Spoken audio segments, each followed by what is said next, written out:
things started looking up through God's grace and through people that God has put in my life. That has just been amazing.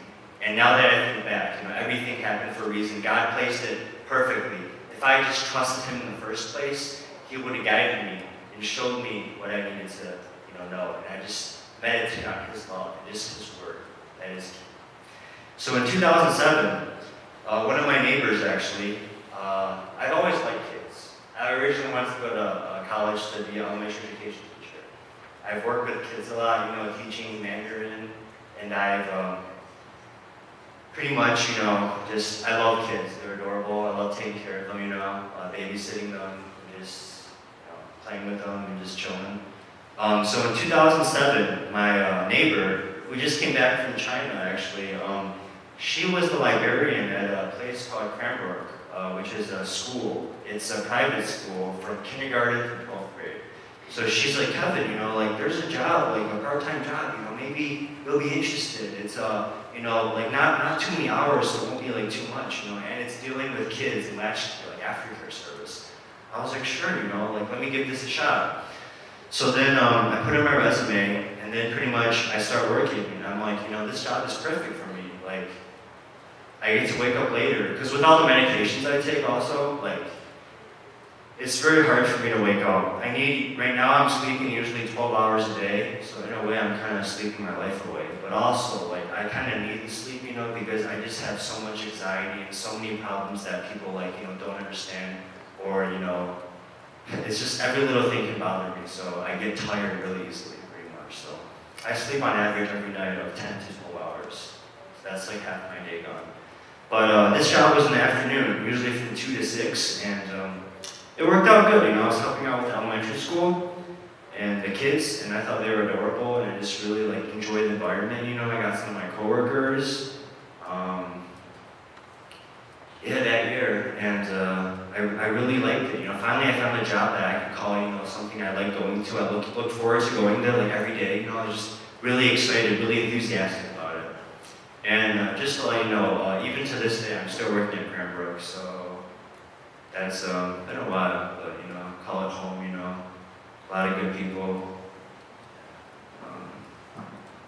It's just truly amazing.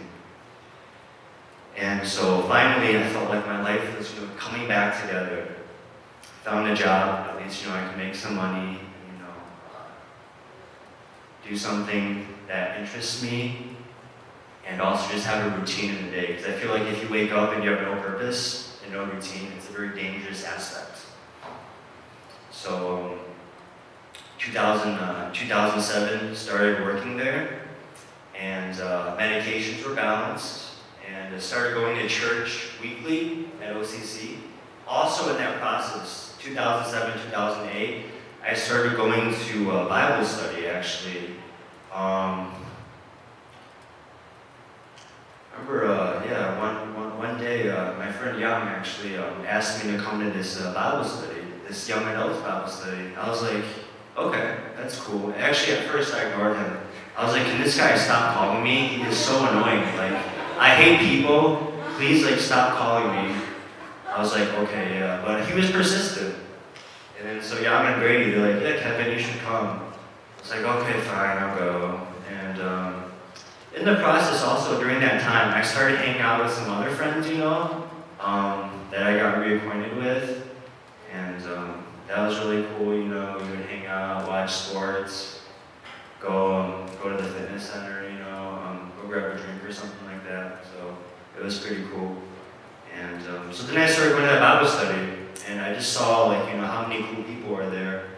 And I started getting to know the Word. We started studying. I remember the first study we did was Ephesians, and that book really speaks to me. It just has so much encouraging words, and I think it's really guidance for life, which is good. Started going to that, started making friends, and through that Bible study, I met so many cool people. A lot of you guys are here right now, amazing just people that I'm so glad to have in my life. I don't know what I would do without you guys, pretty much. I'm just so thankful from where I came from, in high school to now. I just feel without God, I feel honestly I would be dead.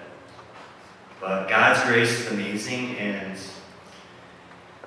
It's weird though, I feel like he never gives us more than we can handle. I feel like at times I felt like collapsing, but for some reason he always delivers a savior or some situation to fulfill me or, save me or guide me in the way that, that is right.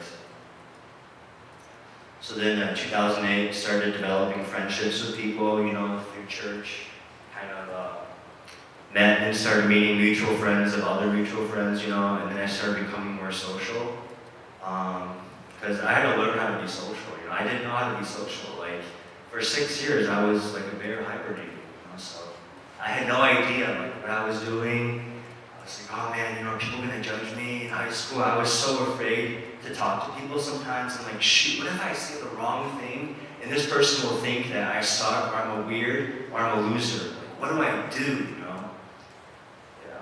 I'm happy though, God kind of blessed me in a way where now I can care less, I feel like I can say whatever. It's all good, it's all good. Yeah, sometimes I get myself in trouble, but it's all good. I feel like true friends, you can be yourself, and it don't matter. It don't matter what you do, but you can be yourself. They got your back no matter what. So 2008 was the rise, 2006, worst year of my life. 2007, 2008, started going to Bible study regularly, developed a lot of meaningful friendships that, I consider friends for life, and started reading up on the Bible, started, working part-time, maybe like 20 hours a week. Really enjoyed it. Also started babysitting some kids. And also started teaching Chinese again to adults and to little elementary school kids, which was a very interesting experience. And sometimes I wanted to destroy those kids because they tested my patience, and I wanted to throw them across the room or something, but I knew I couldn't. That would be abuse, so I was like, okay. But yeah, they tested me. But I thought it was really worth it because I just love kids. They're so amazing. It's cool. Yeah, and then another stumbling block came in 2008 actually. Everything was going well. And also my relationship with my parents couldn't have gone better. We started communicating well. Pretty much they accepted me for who I am. And we started hanging out all the time. I would consider them my best friends, my mom, dad, and my brother. We were super, super close. And pretty much had lunch, had dinner all the time, and we just vacationed together. I could tell them anything. I feel so blessed to have such great parents, family, and friends. I don't think I deserve it, but it's cool, I'm just happy I do. And my dad was kind of my rock. He was the one who guided me and tells me what to do. He's really good at, breaking things down on priorities, what is important and what is not. He was my guidance, he told me step by step. He is my advice man, anytime I need advice, he would give it to me. And usually it's pretty good advice too. My mom is more the nurturer, she's like, oh Kevin, kind of baby me, making sure you're okay, oh, do you want something to eat, just very sweet, more nurturing. But my dad was definitely my guidance, the person who guided me in life to make decisions, and just guide me and break things down for me, because sometimes, there's dilemmas and I'm not sure how to handle it. 2008, I forgot which month, my dad started having pain in his hip. And when he played tennis, he was in a lot of pain. And then he got x-rays and some other things. And then they found out actually that he has stage 4 lung cancer. When I heard the news, I was devastated because the chance of survival for stage 4 lung cancer is 1%, 99% death rate. So pretty much it's an automatic death sentence.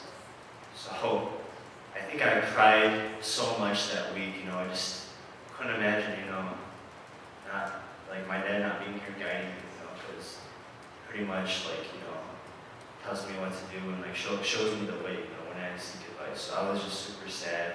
And my family was in panic mode, he was kind of the leader of the family, just guiding us, with all the finances, with just everything, and it was just really, really rough. And my dad never smoked a day in his life, so I don't know how this happened, but by the time they detected it, it was pretty much everywhere. It was in his hip, it's all over his body, everywhere. Stage 4 is when it goes everywhere, like just pretty much spreads everywhere, so it's very hard to recover from.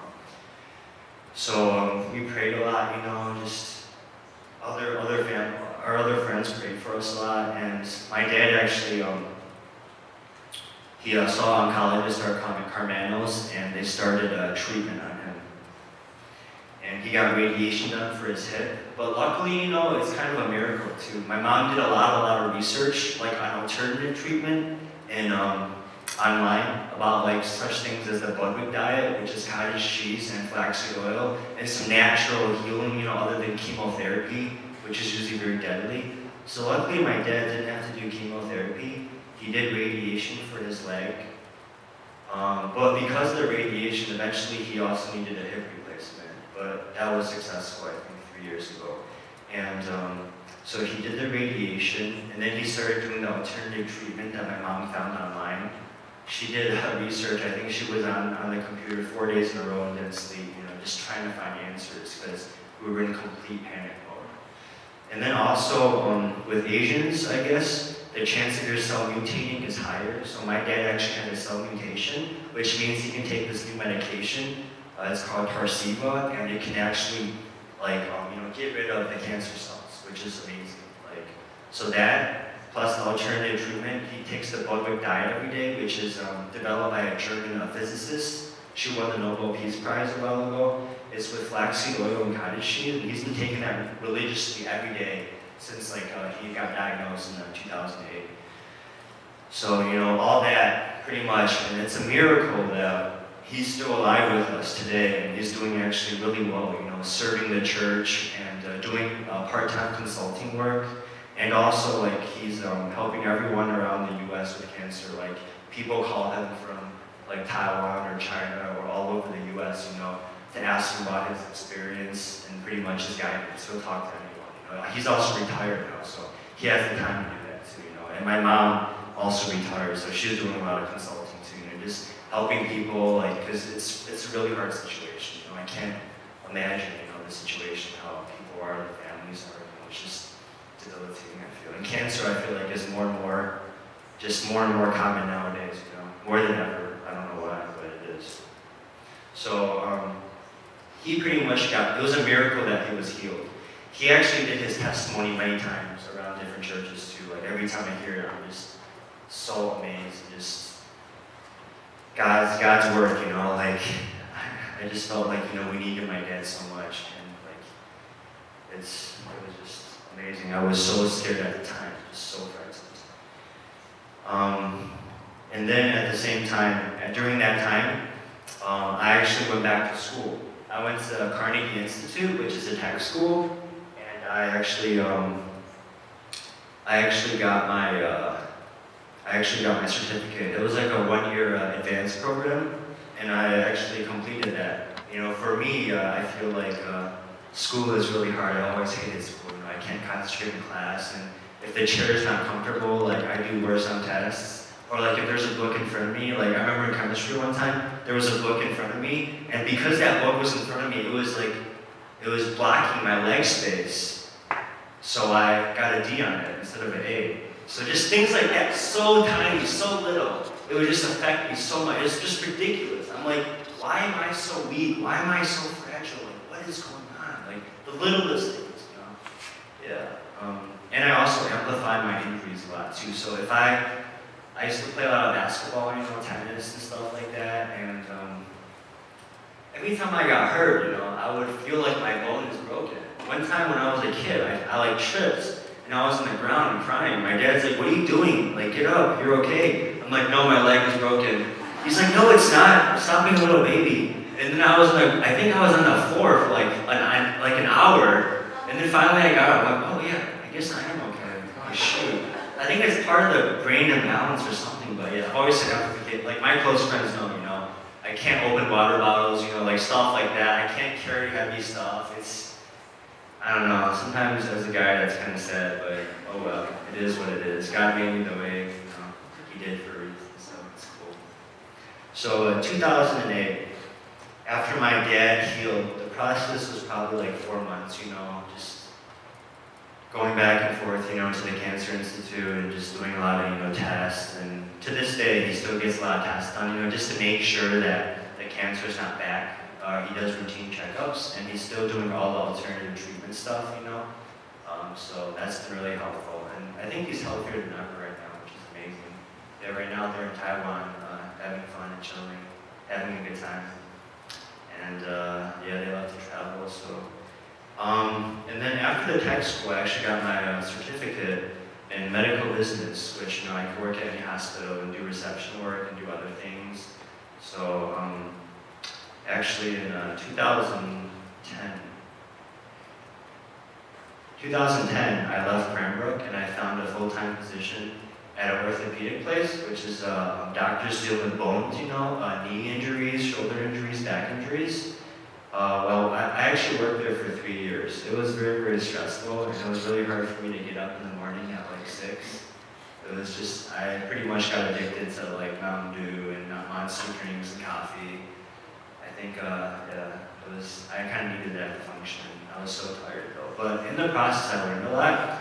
And also, I feel like God's actually amazing because when I got there, my dad actually needed hip replacement because the radiation burned his hip. So the place I worked at, actually, there's a hip replacement specialist. He's one of the best in the U.S., in the world, actually. And I actually hooked my dad up with the appointment right away. And because I worked there, he got surgery. Everything was like super. It was like kind of VIP treatment. It's kind of crazy because after that, I pretty much got laid off. So I was like, okay, yeah, I was there for my dad to get the hip replacement for the hookup, and then for me to leave. I was like, okay, that's cool. And also in the process, a lot of my dad's friends and also my friends, had some injuries, because in that office there was like 20 different orthopedic specialists.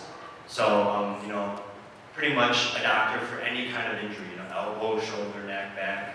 So pretty much everything. So I, if my friends were like, oh man, Kevin, I need a back doctor, or my dad's friends, I was like, yo, check out this guy, he's good. Yeah. So that was good. Through the experience also though, there was a lot of, issues, like through it, just working full time, sometimes I was late and it was just hard, just sitting there. I was sitting in a chair all day, taking phone calls, having patients scream at me, because I guess I'm the first line of defense, for like, I schedule appointments for 20 different doctors, and pretty much anything that they have a problem with, they come to me. So that was an interesting experience. I think through that I became more patient. And sometimes it was really rough. And you had to sit there for 8 hours a day, so I'm a guy who likes to walk around a lot and like move, so that was kind of hard, sitting there. I think in that job for the 3 years, I think I gained like 60 pounds actually. Yeah. But yeah, now it's gone. So. But there's a reason for that, which I'm coming to soon. So that job, I think it created, I hung in there, but it created a lot of stress. I remember one day I was so tired, I came home from work, I actually fell asleep at the wheel, and I hit the car in front of me. Like, I just like hit him, and then I woke up. But then luckily, I think that car was like a convict or something, so he ran away. I was like, oh, okay. Luckily, like, he's not gonna like press charges, I was like, oh, and my car looks alright, so it's all good. But just, I was so dead tired, I was like a zombie, like at work, I was like half awake and half, like, I was so tired. I was half awake, half not awake. Yeah. I just felt like, so yeah,